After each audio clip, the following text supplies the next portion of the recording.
Hey everyone, before we get started, if you haven't listened to the other episode we released this week, then you should know that this episode is our spoiler discussion. If you do not want to have The Last of Us Part 2 spoiled, and you're just looking for our review and buying advice, go and listen to our other episode, The Last of Us Part 2 review. That one is fully spoiler free. Now, if you just came from there, or if you just don't care about spoilers, feel free to listen on. Thanks for coming by. Okay, so now that we have reached our verdict, we want to tell you why. To do that, we gotta spoil some stuff for you. So, that I'm going to make my exit. Get the hell out of here, next week, TJ. And for everyone else, this is the spoiler warning. Okay?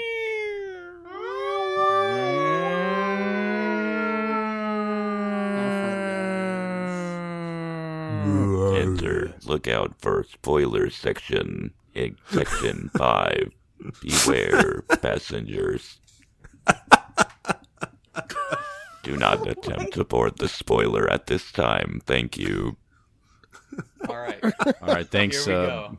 thanks Computron for that one, and all the Johnny in the sound booth there. Thanks for that, and our Thanks for tuning in, Hi- guys. big I'll budget. See you next time. bye See you, TJ. Bye, guys. Okay, TJ is gone. From this point on, we are spoiling The Last of Us Part 2. So let's just open with the big one. Or not even the big one, but the narrative thing is Joel gets killed at the very, very beginning of the game. How do we feel about this? So I do not have a problem with this at all. Neither actually. do I don't know.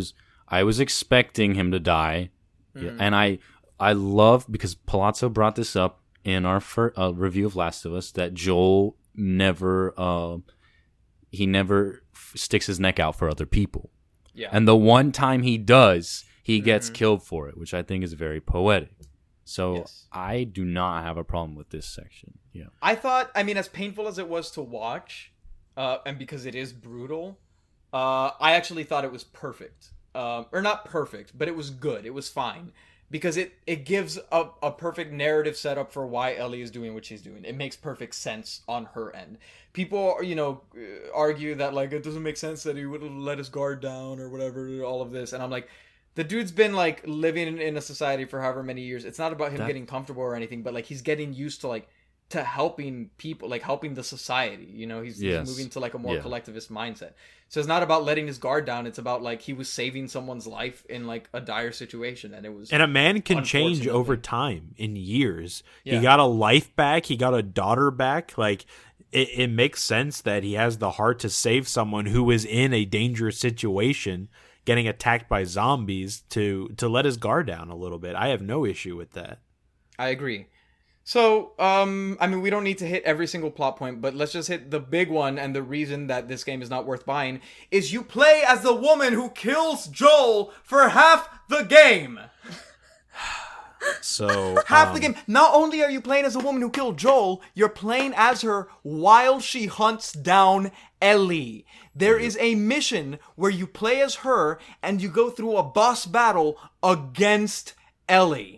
And sure enough, Palazzo we watched every animation of Abby there is, because we did not. There are wanna... unique death animations, and I forced some of them.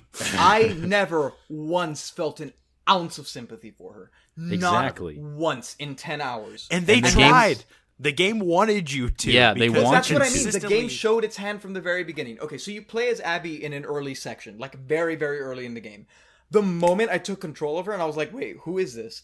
I was like, oh, I bet you money this is the bad guy. I bet you money this is the villain. And then later she has a line where she's talking to her ex-boyfriend, who, we'll get into that later, but she's talking to her ex-boyfriend, and she says, there's this community here, whatever. She's like, oh, we'll draw him out. And I go, okay, they're hunting down Joel. I see. They're hunting down Joel.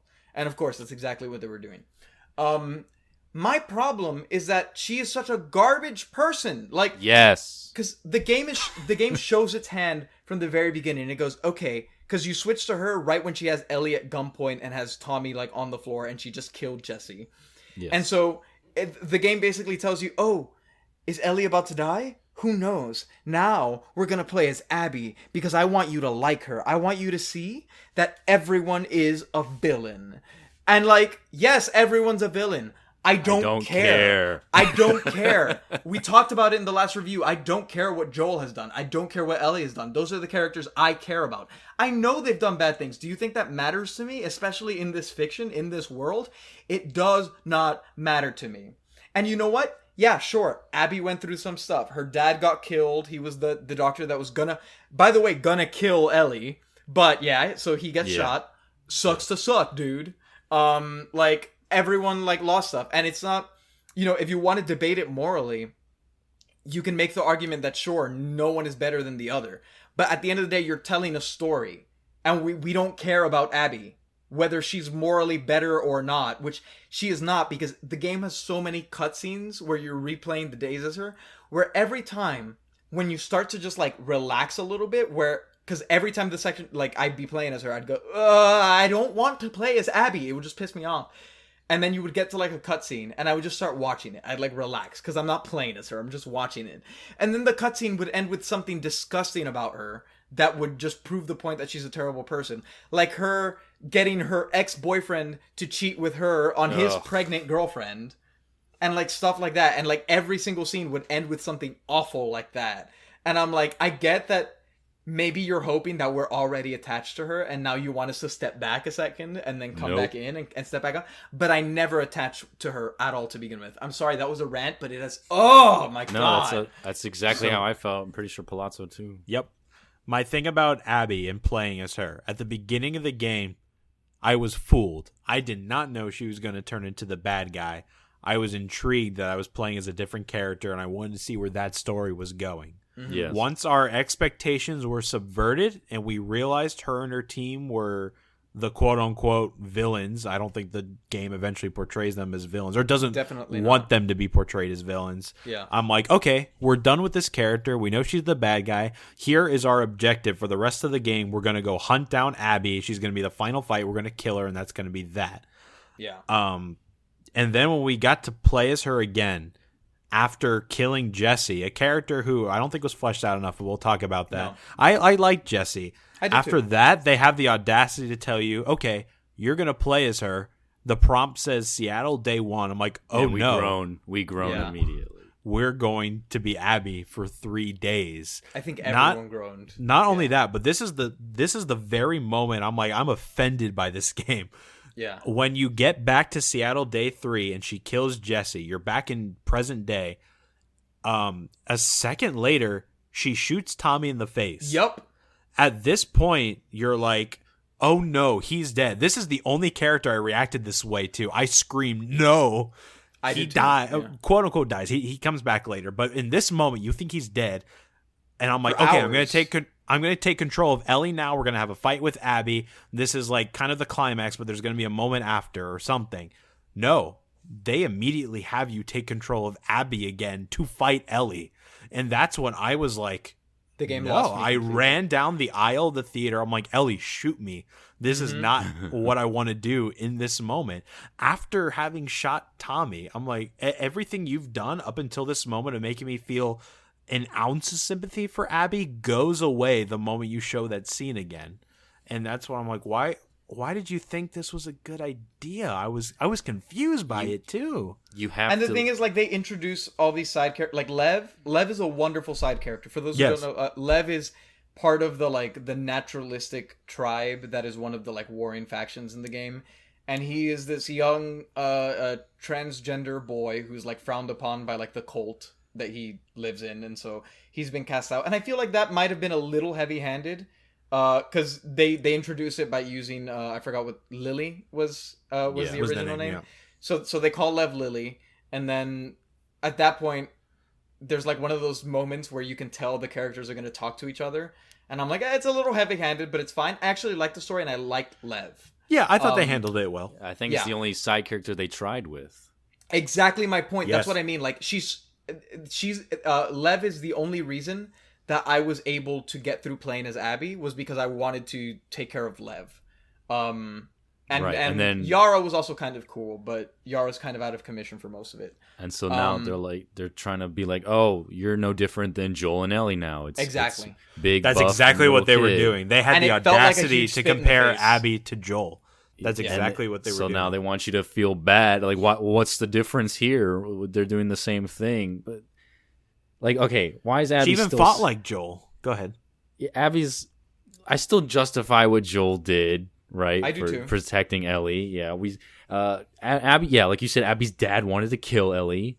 Yeah. Really, everyone messed up not giving her this the choice, right? Then Joel saves Abby from dying, and she still wants to kill him after that. And Abby, yeah, like you said, Abby's just a dick to everybody. She's a dick to Owen. Her friends, her closest friends, literally tell her. The pregnant Mel's girlfriend monologue? of her ex-boyfriend. Yeah, she literally just goes up to her and she's like, "Oh, you think we believe that you've changed?" And she goes, "You are a trash human being. You Yeah. are good for one thing, and it's for killing. Like, please stay away from us." And this is after she's already had sex with this woman's boyfriend. Yes. So she Like- she cheats. So she's Yeah. a dick to Mel, a dick to Owen. She Owen broke was the up with only Owen. sympathetic She broke person up with of- Owen in the Yeah. first place for the sole purpose of wanting to kill Joel. Yeah. And then they try to compare that to the same situation that Ellie was in, compare that to a character that we've grown to love. And I saw the comparison they were trying to make. It just did not work because Abby was Not at all. not sympathetic. She's not our character. And the problem is that they try to develop a flawed, like a character who's like complete and flawed and all of this. But you're starting on such a bad point that any flaw that you show us just makes it worse. Because, like, aside from the broad point that you're making that is obvious from the very beginning of this person is just like everyone else, you don't really show any particularly good qualities that are like unique to this person. So there's no chance of us being endeared to her. And so, like, it's frustrating. It just feels nasty the entire time to me. at least. Here's my question. How could a game that is pretty much 30 hours long mess up so badly with all of its supporting cast in terms of fleshing out their characters and their story, and yet the first Last of Us gave you supporting characters for all but 2 hours of the game and did a 10 times better job with fleshing them out than this game could do in 30 hours. Right. I love Dina and all of this, and I think it because I loved their relationship, and I love the idea of like Ellie being able to find peace eventually and all of this. But ultimately, because the game wants you to suffer, and like people complain about it being torture porn or whatever. Right. And here's the thing. Here's the thing, because people call a lot of things torture porn. I don't think there's anything wrong with telling a bleak story. I really No, don't. of course not.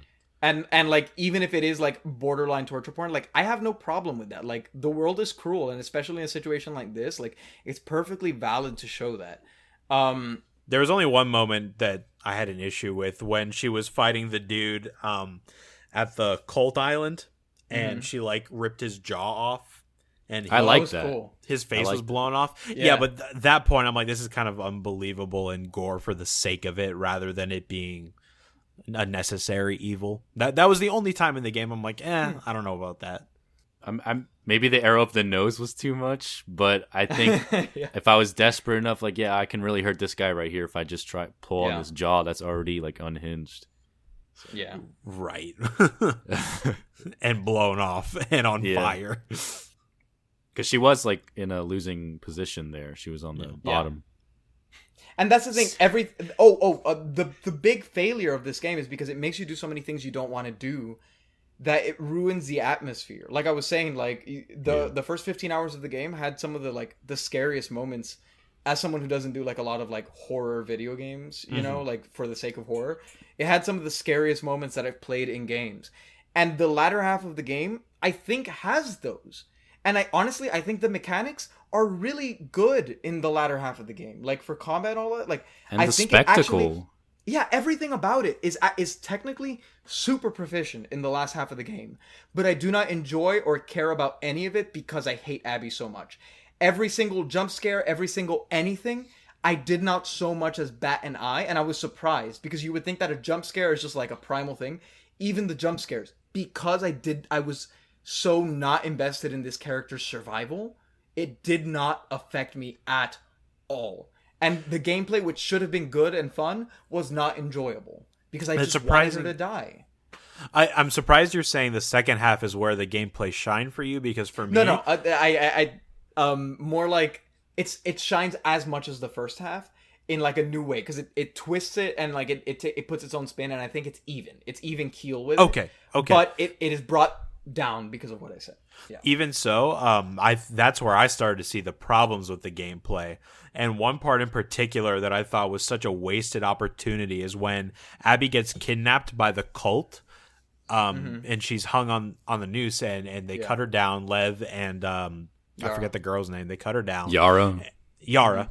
And you're put into a situation where suddenly it's super dark. You're in the woods. You don't have any bullets or anything.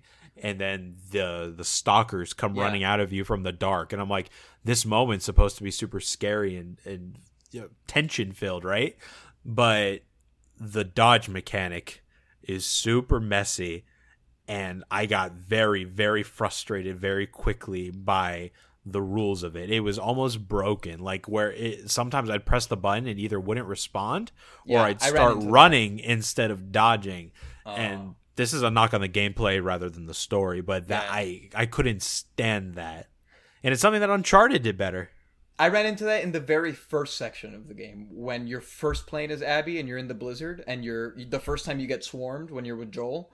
I died like 7 times because I just couldn't figure out the dodge mechanic. So from that point on, like unless I was fighting one of the big enemies that you have to dodge to get hits in, from then on I just would try to focus on keeping my distance and shooting.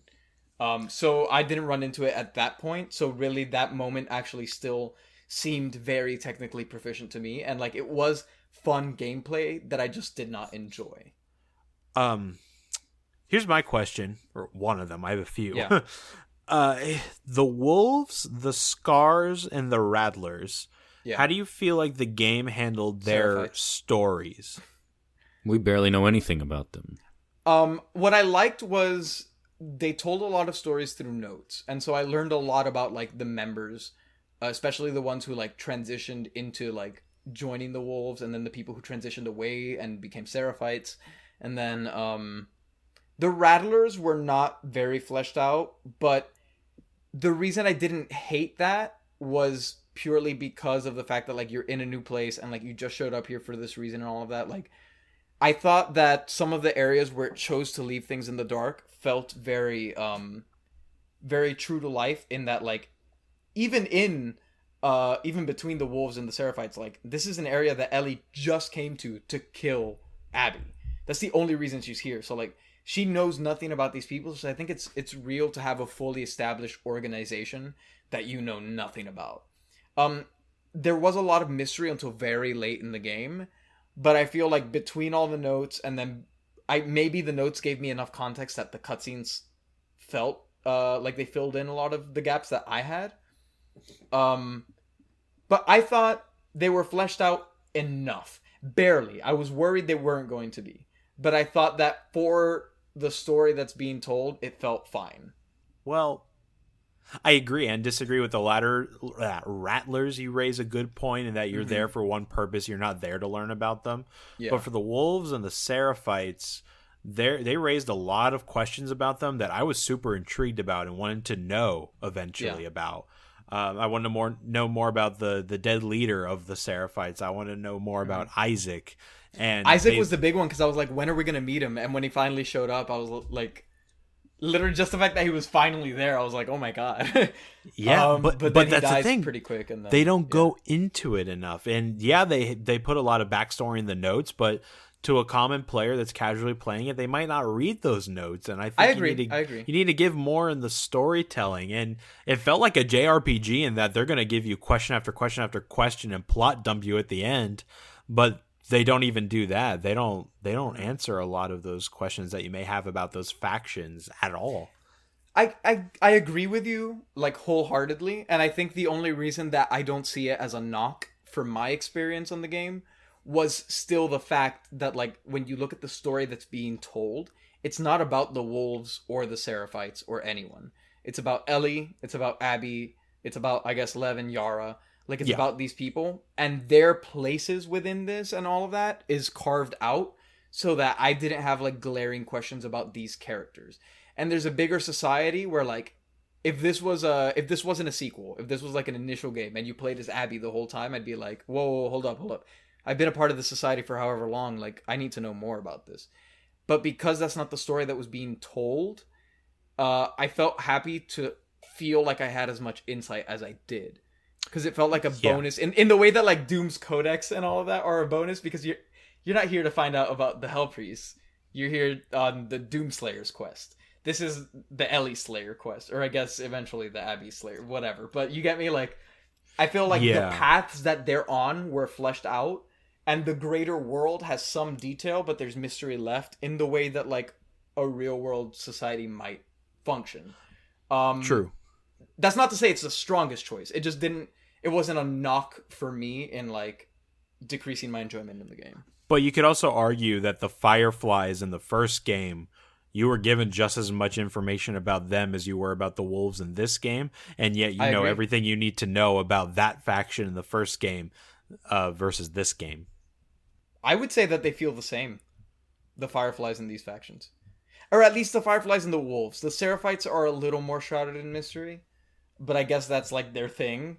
But the Seraphite or the Fireflies and the Wolves, to me, felt almost evenly fleshed out. Not to me. You didn't know why they were there, what their goal was, questions about their leadership, where they came from, all that stuff I felt was left out. Yeah. Interesting. Okay, big one. The ending.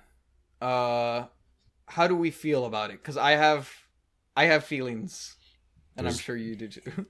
Yeah. So basically, no, you know what, Palazzo, I think you're gonna say it, so I'll let you. I mean, you can if you want. Go ahead. Well, there was that guy that looked like Guy Fieri with the sunglasses, and I Yeah. immediately think, oh, she didn't have to kill him. And then, what does she decide to do? She kills him, and when she decides to have a very testosterone Yakuza anime fight where she had Abby, like, crucified, right, like on the cross, perfect for torturing or killing, But or whatever. wanted to fight her. Yeah. But she wanted to do a mano a mano, like such a guy thing, or I guess like very testosterone kind of thing to me. She's like, I want to fight you one-on-one, and make this very melodramatic all of a sudden. I'm like, all right, fine. Yeah. But, and this is a dumb decision she's making. First of all, just going after revenge after she lost to Abby. Abby spares her again for a second time, which is a very dumb decision for Abby to make too, but whatever. I think that's the developers trying to give Abby the final upper hand on Ellie. So Ellie had this perfect life, and she threw it away, and that's already a dumb decision. I hate that she did, but fine. If you're gonna do the dumb decision, then yes, at least satisfy us, because we want to see that big revenge. And of course, you're in this fight. She bites Ellie's fingers off. Yeah. But Ellie still decides, she all of a sudden gets this flashback of Joel, which I would think would fuel her to kill, like fuel her more to want to kill. Well, it did, and then it didn't, is what they tried to do. They were like, and then the Ellie's death like, fuels her, and then his, like, happiness doesn't. And then Ellie's like, all right, fine, you can leave, just get away. So you threw everything away. We threw the whole game away for nothing, and it's disappointing. It's frustrating. Yeah. Yeah. I agree. Those are my thoughts pretty much exactly. I thought the backwards game... logic with killing big sunglasses Killing guy. randos, but not. Yeah. Yeah. And then I had someone defend that. I have a friend that loves Naughty Dog, is a huge fan of this game, has been waiting for it for years, and he still really likes the game. Yeah. And he defended it. He said that she felt, or that she had to kill big sunglasses guy because he was too far gone to be changed, and whereas Abby could be changed. I think I you're don't reading think into that's it a little too much. right. I think it's just that he would follow her, or he would call his goons and go after her. It's like a Joel thing, like, you would just follow me, so I have to kill you. That I didn't have a problem I think with. the one thing that you could maybe point to is the fact that Abby had, like, been starved to death on, like, the crucifix, and being like, maybe it's like petty to kill her, like maybe she's already suffered, or like, you know, she's been through enough or whatever, as opposed to like a healthy dude who just showed up and tried to kill you. The logic is but still backwards. I'm not defending that. Because the guy doesn't really do anything to her. In fact, he's like, here, I'll show you where she is. Yeah. Of course, yeah, he could plan something, but Abby's the one that really affected Ellie's whole life, and killing Joel and Jesse, like, you know, her friends. Oh, I agree with you, and I don't think the ending is satisfying in the least. Not at all. The way it felt for me was because I was super anxious when you're getting to the point where you're like, okay, I'm almost at Abby meeting up with Ellie again, because you're leaving the island, and I go, okay, so they're leaving the island. It's this day. That means she's about to go to the aquarium and she's going to find their bodies. So right after this, we're going to go back. Are they going to make me play as her? Like, what happens? Okay, so we get there. And at this point, so like, I'm getting real anxious and I'm not about it. And then they make you fight Ellie, which was the most disgusting thing I've ever done in my life. That section, I hated it. And so then when Ellie loses the fight, at that point, I was mad, but like the fact that Abby let her go and like it ended there relieved me a little bit, only because the way I thought they were going to take the story, and I was so sold on it until the last second of the game, was I thought they were going to get in a fight, Ellie was going to get the upper hand, and Lev was going to kill Ellie. Because I was like, oh, they have to know that no one is sympathizing with Abby, so people are going to sympathize with Lev. So when Lev kills Ellie to protect Abby, you're gonna like feel super conflicted, because yeah, you hated Abby and you thought you had them pinned. You thought you knew what they were gonna do, but then Lev kills her instead, and Lev hasn't done anything wrong yet. So it was gonna be that Ollie and Jon Snow moment. So I'm glad that didn't happen, because I was gonna be really mad if they went that way. So when she finally escaped, and then it cuts forward to her having like this peaceful life, I was like, okay, this is not a satisfying ending, because I'm mad that Abby got away, but I think this is an okay ending. I just don't see how the game's gonna end here. You know, like, I just didn't see what the like ending scene was. I didn't see that getting wrapped up, but I was like, I just want Ellie to be able to be peaceful. And then the PTSD scenes, like, those got me, and those made me feel really bad for her, and I was like, wow, like, what do you do, you know? And so when Tommy shows up and all of that happens, whatever, when she leaves, I am so torn, because I'm like, I don't want you to ruin your home life. You have a baby. Like, I don't want you to go get killed. And like, that's the other thing. I'm like, you don't know where you're walking into. Like, if she went through all of this, escaped, and then went back and gets killed anyways, it's going to be awful. And that's what I thought was like, I was convinced. I'm like, they're going to kill her. They're going to kill her. I feel it. Especially once you got into the final fight. And she forced Abby to fight. I was like, oh, they're trying to like really make her a villain. Like, she threatened Lev, and she's forcing Abby to fight. So either Abby's gonna kill her, or Lev's gonna like come out of nowhere and stab her. And I was so horrified at the thought of that. That while the ending is not satisfied, the fact that Ellie at least got to live and has a chance at maybe having a normal life was not satisfying, but relieving to me. You get me? And so I didn't like the ending, but I was just like, thank God they didn't do the worst ending. Which is weird, and that's why I think it's like, narratively it's a success, because it's trying to make you feel bad and show you these terrible things and be like, oh, this is life, you know, and now she can't play guitar because her fingers are gone, and like, that's just life. And I think that's that, like, that misery that they're trying to throw on you. But I just don't think it's satisfying. And like, as a game, as something that you have to actively participate in, to make you feel so bad for half the game, to then give you a bad ending, or like an ending that doesn't feel good in any way, like, she's not happy at home and she didn't kill her. It's this weird, like, even though it's realistic, it just feels like it makes the game not worth playing. See, I think killing Ellie would have almost been a better choice, because then at least I would have destroyed my PlayStation. You would have been mad, but I wouldn't have been annoyed by some illogical choices. See, what I thought was... Go ahead. No, because they do make illogical choices. Like, if Ellie loses in that fight, I'll be like, why didn't you just kill her when she was tied up on the cross when you had the chance? Well, it was already illogical when Abby let Ellie go the second time. Yes. Yes. I couldn't fathom that, but that's a whole different conversation. I didn't think it was illogical, because Lev stops her. I thought the game was going to but Abby end. already spared her before. Yeah. Yeah, now she's but doing it remember, again. because she's gonna kill her. But Lev, like, that's her like Ellie and Joel moment and whatever.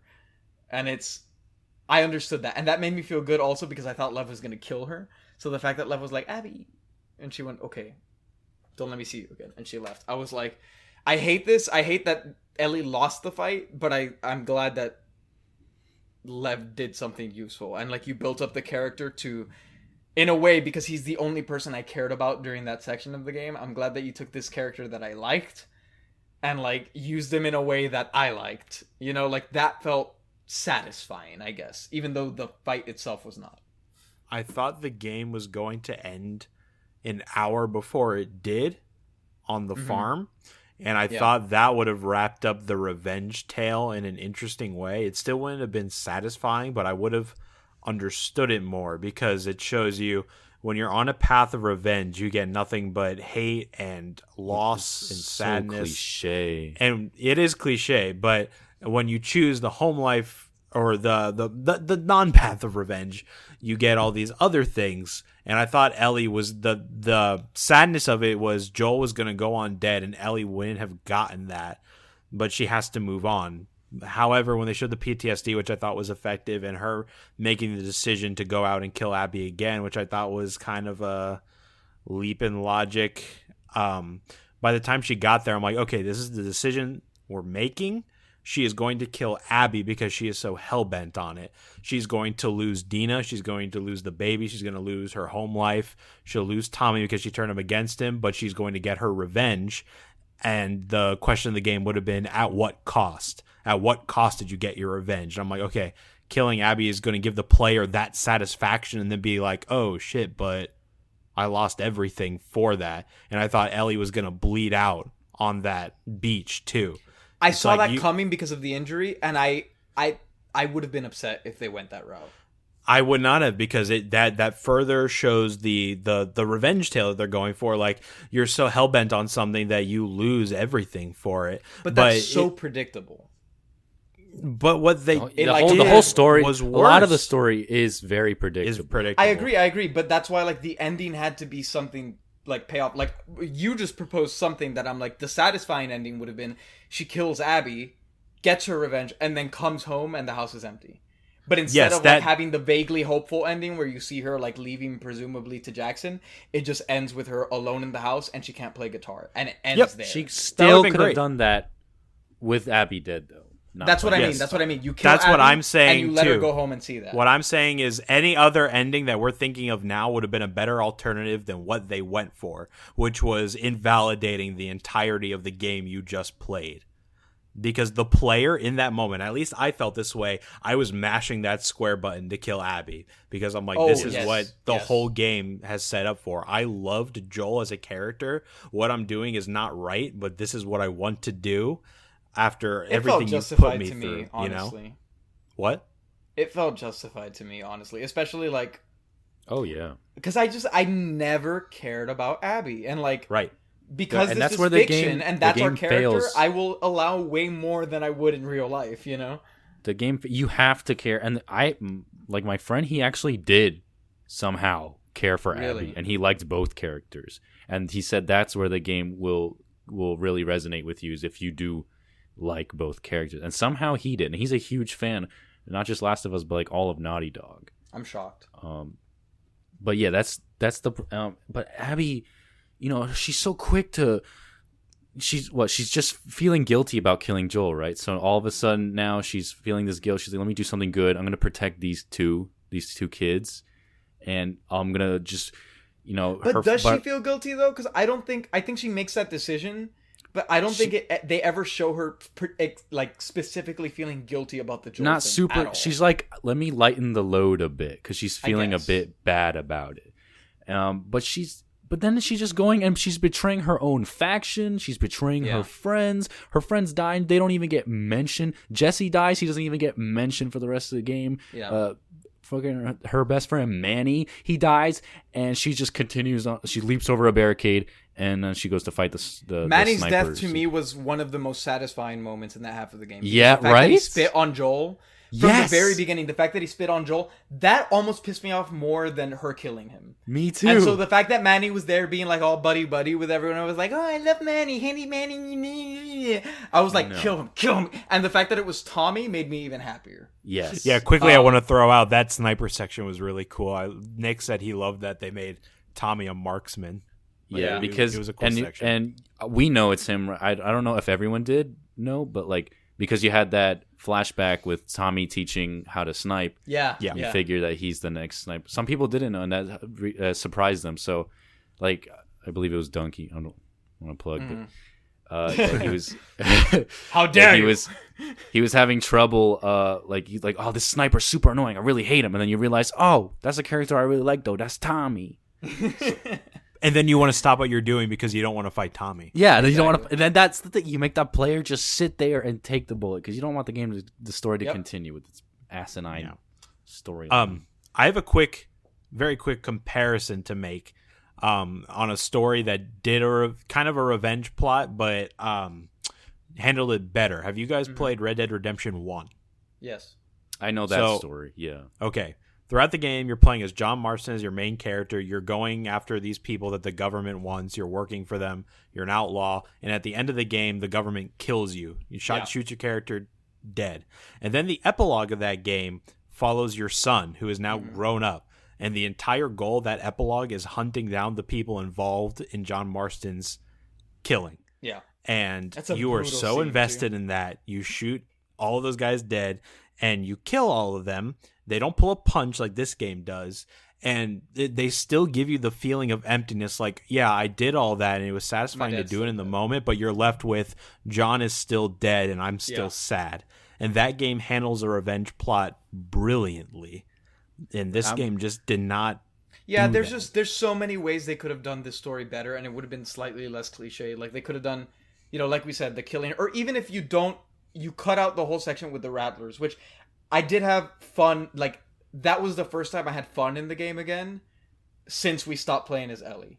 Like the Rattler base and all of that, I enjoyed the crap out of it. And you were playing as Ellie, so exactly. And I actually really enjoyed it, and so that's what kind of like. Because it made me dread what was going to happen at the end. And so then it was like, it got soured during the scene, like when you see her fingers getting cut off, and I'm like, oh no. But then the fact that she at least survives was that like relief. But like there were so many different ways that you could have done this story like more satisfyingly. Like even if she kills Abby in the theater, like in that fight, she kills her. But then the ending of the game is like you waking up from PTSD in the house. But then, like, you don't lose Dina because since you did it earlier, like, and Dina's there to calm you down. And that's kind of the, like, it implies that, yeah, she has to carry this with her, but, like, she has some sort of peace and she has people who can help her find it. Or, like we said earlier, she kills Abby in the water, but then she loses Dina because she went back on this revenge quest. Like, there's so many different variations. Or you kill Abby and Lev comes after you, hunts you down, kills you. Cycle continues. That's too obvious. Revenge stories are just so cliched and they've been done so many times. Like if you really think this is some profound stuff, you've just never heard of Mark Twain. Like revenge is an acid that melts the vessel. That crap. Yeah, it was predictable. It was predictable. Yeah, I like the Rattler base too until I realized you could run to the end of the level and end it. Oh, but I killed everyone. Like, that was just fun for me as Ellie. Like, yeah. I remember in one like, the final section before you finally enter the middle spire, I entered the dining room and I was behind the table and I killed every single person from behind that table. I'm curious to see from both of you, what was your favorite part of the game?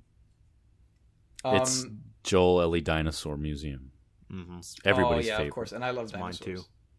That one, and then gameplay wise, like those first 15 hours before you enter the endless waves, like when you're traveling with Dina, and you're kind of like you're learning the world and you're getting into the combat and they're introducing new stuff. That was gameplay wise, that was the most fun.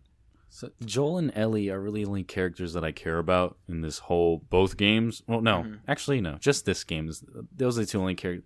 I like Tommy, but mainly it's just Joel and Ellie. And I found every other character actually very boring and bland. And or just not even. We don't learn anything about them. So I actually don't really like Dina. I found her boring, and I think that they just tried to make you care for her by making her pregnant all of a sudden. And they did For the me, same with Mel. The pregnant thing didn't even affect how I felt about her, but I guess I'm also kind of a romantic, so like I just like the idea of like her and Ellie and like her being able to But then we have have- that normal happiness. Like Manny, all I know is that he spit on Joel, and and so what he says some Spanish words, and then he has the generic. A lot of the dialogue is so generic. It's just like Manny's like, I remember like, oh, I can't wait to get home and get a beer. Oh my god. And you didn't even do anything. You're out. You start your mission. You're only 5 minutes into it. Palazzo does the puzzle, and then Manny's like, "I'm so tired, man. I can't do this." And you just got outside. Isaac, he dies immediately. We don't know anything about him. The Jesse only character dies from too Abby's early. side who was almost decent was Owen, and then Owen cheated on his pregnant girlfriend. And Last of Us 1, I know Tess dies right away, but they still, it's their one death they do right away, and they do that because it makes you realize, oh shit, like main characters can die, and it makes it more tense because you're feeling the whole time Ellie or Joel or both, one of them can die, especially when Joel gets stabbed later on. There's no tension. Jesse too.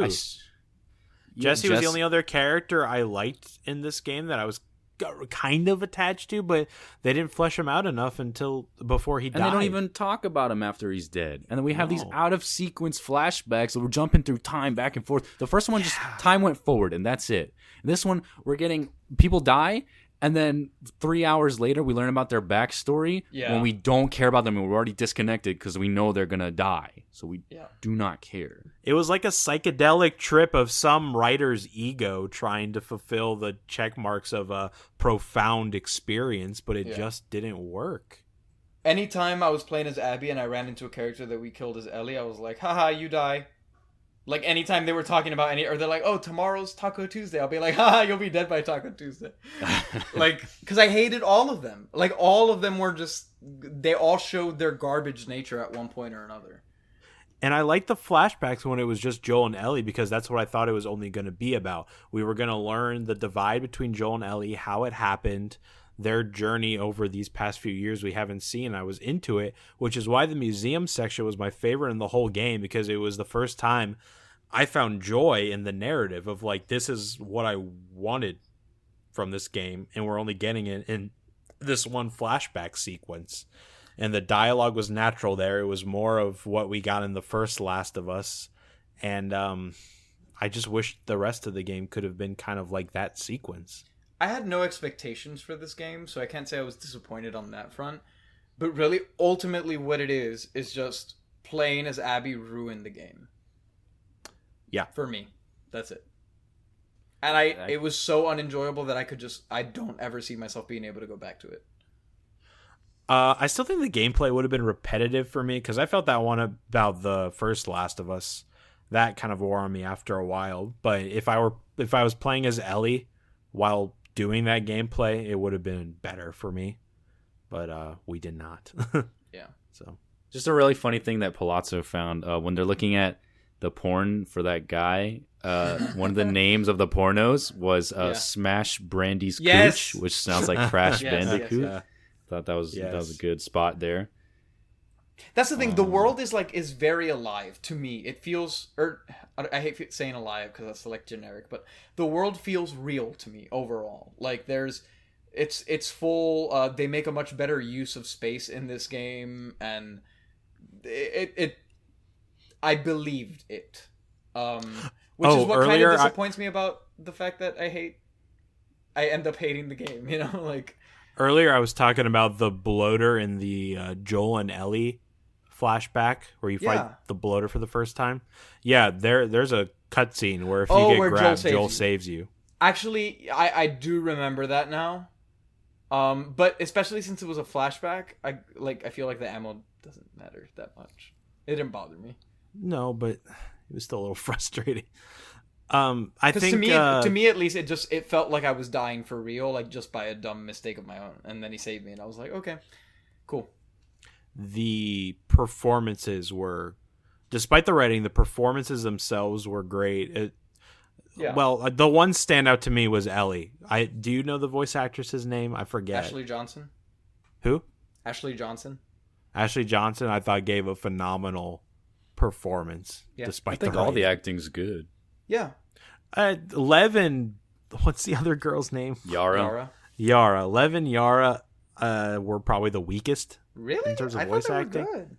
No, they were kind of bland to me. Well, they were but bland, maybe it's but because they were Seraphites. I don't know. Yeah, like they're from this repressed religious society. It was still Just think Overall, about the the way Lev performances goes. were great. Did you hear what they were calling me back there? Yeah. Do you want to ask me about it? Do you want me to? That was heavy-handed No. to me. And he runs away. It was heavy-handed, but I mean, like from an acting standpoint, like that delivery, like, and when you look at the material they're working with, like this person doesn't know how to interact with these like casual modern people because they're from this strict cult, you know. So I think they were stiff, but they were stiff on purpose. I don't know. Like it didn't. I never was like, ooh, this acting, you know. Dina kind of annoyed me a little bit, but Damn. Ashley Johnson was the standout to me. She gave a phenomenal performance. Yeah, I agree. We're gonna talk about how huge Abby is at all. Oh my god. It. Yeah. There's story reasons. Yeah, no, I mean you can tell she's been training with Ellie wolves. would like struggle like to push over a heavy shelf. Abby Yeah. would stare that shelf down and it would get up on its own and go mind its own business somewhere else. Abby is so terrifying. I remember the first time we cut to her, like it's the first time that you're like playing as her and it cuts to her in a tank top and she's getting Yeah. up off the bed and it's the first time I noticed her arms and I was like, damn, is she? Yeah, she's pretty muscular. And then I just kept staring at her arms and I was like, no wait, she's more than just pretty muscular. She's Kratos. Like Yeah. And then I think I read Um, they used a woman bodybuilder for that body type. There. I believe it. Yeah. Oh, cool.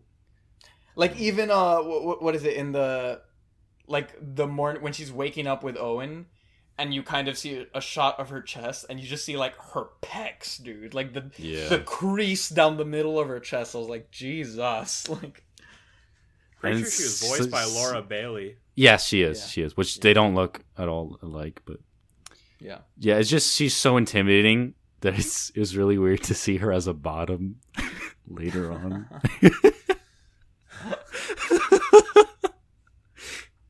I did like the fact that I mean like as you were piecing it together because I was like, why is she so strong? I was like, was she always this strong? And then when you go to No. the flashback, you see that she's wimpy, and I'm like, oh okay, cool. And even Yeah. like Owen's musculature changes over time. Like if you look at the models, Yeah. so I like that they did that because they could have just left a regular model. you And know? a nice attention to detail. Ellie loses weight on the farm that she's at oh yeah, to indicate that Big she time. wasn't eating, and I'm like, that's really cool that they did that. She Yeah. looked like an elongated baby Ellie, like vertically stretched out. It was ugh. put it in Photoshop and just. Yeah. But yeah, I mean, it's unfortunate because I was so excited for this game, and there's a lot of brilliant aspects about it, but ultimately, it's a big letdown. In the first podcast, I said I only trust Naughty Dog, and now I can't even. They really did me dirty here. I can't even trust them anymore. I don't know. Maybe CD Projekt Red is the last one. Hey, The don't Last jinx of it. Us. We'll find out in The November. last of them.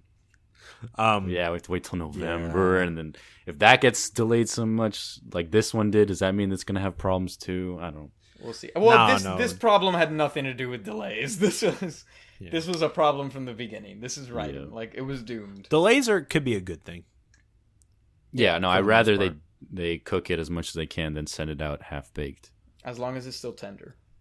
Final Yeah. Fantasy VII was delayed and it was fantastic. So All right. Well, is that all?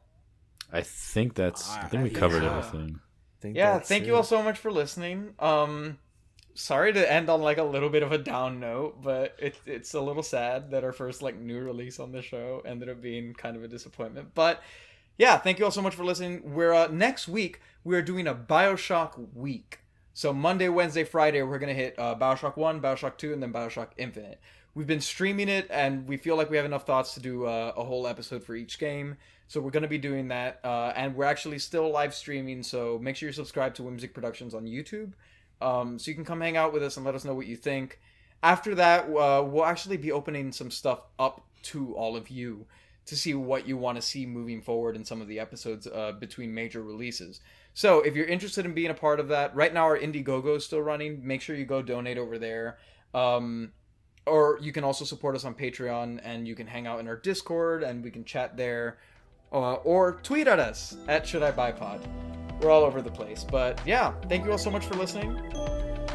We'll talk to you next week. Goodbye.